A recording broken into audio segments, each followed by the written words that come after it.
नमस्कार दोस्तों, हमारी आज की इस कहानी का नाम है ससुर जी। बेटा, बहुत वक्त हो गया तुझे यहाँ आए हुए, कुछ दिनों के लिए आ जा। सावित्री जी अपनी बेटी पायल से फोन पर बोली आने के लिए।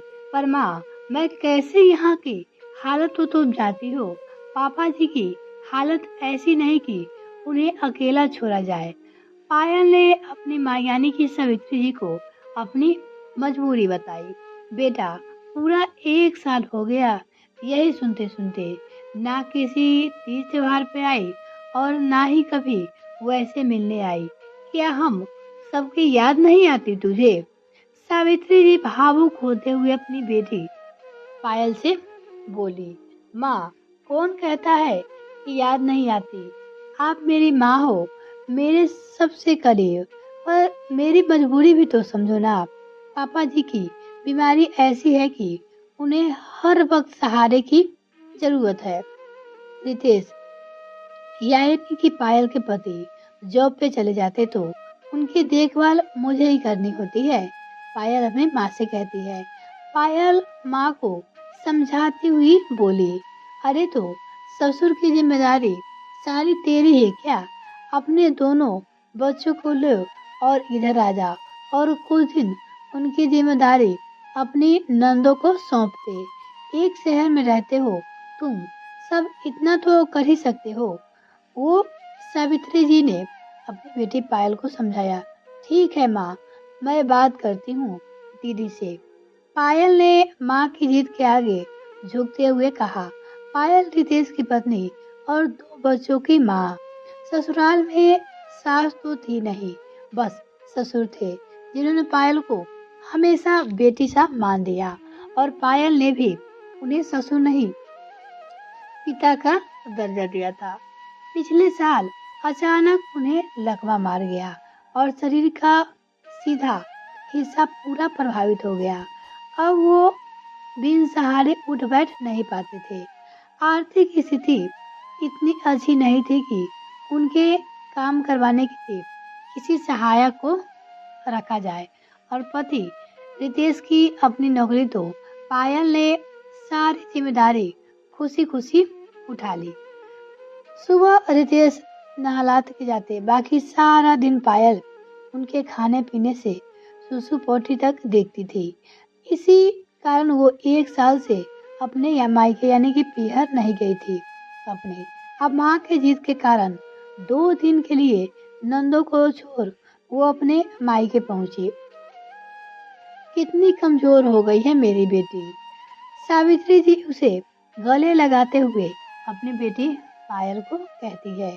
अरे कहाँ माँ, वैसी ही तो हूँ, पायल हंसते हुए अपनी माँ सावित्री से बोली।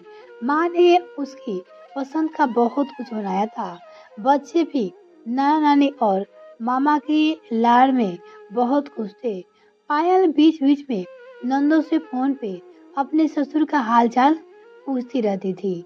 बेटा, 2 दिन तो आई है, तब घड़ी घड़ी फोन में लगी है। सावित्री जी ने अपनी बेटी पायल को टोका। माँ, पापा जी की दवाई, उनके खाने पीने सब का ध्यान तो रखना है, पायल बोली। वहाँ उनकी बेटी है ना, सब देख लेगी। तो यहाँ हम लोग के साथ रह, मन से तो तन से भी, सावित्री जी बोली। अच्छा ठीक है, रख दिया फोन, अब खुश, पायल माँ को गले लगाते हुए बोली। पूरा दिन बच्चे की मस्ती और माँ बाप के साथ बातों में बीत गया। रात को पायल जल्दी ही सो गई। मायके का सुखद एहसास था या फिर थोड़ा वक्त सुकून मिला था, बचा जो वो तो पायल प्यारी सी नींद में सो गई थी। तभी उसका फोन बजा। अरे इतनी रात को किसका फोन है? पायल गहरी नींद में होने के कारण हड़बड़ा कर उठी तो उसके पति रितेश का फोन था। पायल, माफ करना, तुम्हें इतनी रात को परेशान कर रहा हूँ, उसके पति बोले। पर पापा को अस्पताल में लाया हूँ, सोचा तुम्हें भी बता दूँ।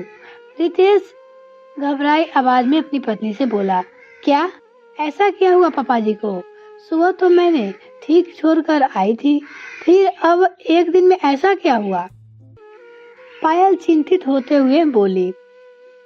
वो पायल, मैं दिन भर का थका था तो सो गया था रात में। पापा को प्यास लगी होगी। दीदी भी गहरी नींद में थी तो सुना नहीं पाया। खुद उठने की कोशिश करने लगे तो बेड से नीचे गिर गए और वो बेहोश हो गए। सिर में चोट आई है उनके काफी। रितेश शर्मिंदगी से अपनी पत्नी पायल से बोला। रितेश, एक दिन नहीं संभाल सके तुम लोग उन्हें? पायल रोते हुए अपने पति से बोली। पायल, तुम हर काम उनका अपने सिर लिए थे तो हमें आदत तो नहीं थी रात को उठने की। तुम जाने कैसे उनकी एक आवाज में उठ जाती थी। रितेश बोला अपनी पत्नी से। मैं आ रही हूँ अभी। पायल अपने पति से बोलती है, मैं अभी आ रही हूँ। नहीं पायल, वो अब ठीक है। डॉक्टर अपना काम कर रहे हैं। तुम रात को परेशान मत हो, सुबह आ जाना भले। रितेश ने अपनी पत्नी को समझाया। नहीं रितेश, मैं अभी आ रही हूँ। पायल ने ये बोल फोन काट दिया और अपने भाई को लेकर अस्पताल के लिए वहां से निकल गई अपने मायके से। वहां अस्पताल में पहुंचकर उससे देखा कि पापा जी को होश आ गया था। नंदे और रितेश भी वहीं थे। कुछ देर बाद नंदू तो घर चली गई अपने। पायल और रितेश ने उनकी खूब सेवा की, जिससे कुछ ही दिनों में उन्हें छुट्टी मिल गई अस्पताल से। अरे बेटा, क्या हाल बना रखा है तुमने अपना। समधन जी की जिम्मेदारी खाली तुम्हारी तो नहीं, दो बेटियां हैं, उनकी भी तो सेवा कर सकती है इनकी। तुमने तो उस दिन तो 2 दिन नहीं रुकने दिया था किसी ने। पायल के ससुर को देखने आई उसकी माँ सावित्री जी ने अपनी बेटी पायल से कहती है, मम्मी, मैं इस घर की बहू हूँ तो मेरी जिम्मेदारी ज्यादा हुई ना। उस दिन भी मैं पापा जी को छोड़कर ना आती तो शायद उनको चोट ना लगती। पायल ससुर को दलिया खिलाते हुए अपनी माँ से बोलती है, पर बेटा, तू बहू है, क्या तूने ही गोद लिया है इन्हें जो तू ही सेवा करेगी? सावित्री जी अपनी बेटी से बोली। हाँ मम्मी, गोद ले लिया है मैंने अपने ससुर को। अब मैं इनकी बहू नहीं, माँ हूँ। जैसे अपने बच्चों को सब काम कराती है वैसे इनके कराती हूँ तो माँ बराबर हुई ना मैं। और अपने आपसे एक विनती करना चाहूंगी, मेरे इस गोद लिए बेटे के बारे में कुछ नहीं सुनूंगी। मैं उम्मीद है कि आप मेरी भावनाओं का सम्मान करेंगे। पायल हाथ जोड़कर अपनी माँ सावित्री जी से बोली कि अब नहीं बोलने के लिए। सावित्री जी हैरान थी। उनकी बेटी को आज उनसे भी बड़ी बन गई थी। पायल के ससुर नम आंखों से अपनी बहू को देख रहे थे, जिसमें उन्हें माँ की छवि नजर आ रही थी। दोस्तों, ये कोई काल्पनिक कहानी नहीं है, ये सच्चाई है। ये पायल जैसी बहू भी दुनिया में है। वैसे भी घर के किसी इंसान को तकलीफ हो तो अपने ही काम आते हैं, कोई पराया नहीं। तो हम सबका फर्ज है अपनों को दुख में उनके काम आए, ना कि उन्हें और दुख पहुंचाए। ये कहानी आपको कैसी लगी कमेंट सेक्शन जरूर लिखिएगा।